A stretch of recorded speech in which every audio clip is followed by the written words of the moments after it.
used to having that roast every single Sunday. We've taken a very traditional British roast dinner and we've put a South Asian spin on it with the use of different spices and different ingredients. Think about the traditional meat part of the roast and what makes that really, really good. Is it moist? Is it succulent? How can we create those textures and those flavours just using plants? Welcome to the Soaked Plant Kitchen cooking class experience, vegan roast extravaganza. Now, this is a menu that has got lots of different cultural influences and a nice, like, tangy, sweet and salty gravy to kind of set everything off.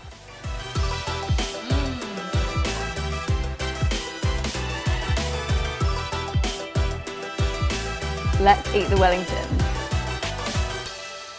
That's so good.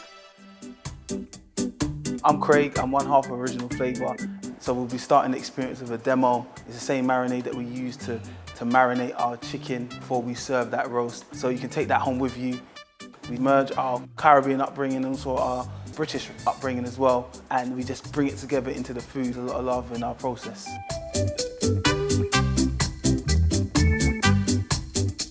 That feel-good feeling, that's what we're all about.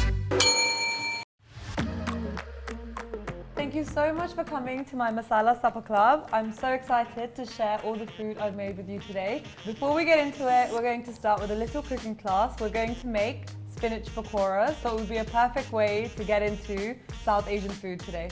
I'm British Pakistani and all the dishes I've made today encapture that perfectly. I'm able to share flavours that I've grown up with, but I'm using them to put a spin on dishes that we all know and love. I'm starving, let's dig in. Woo!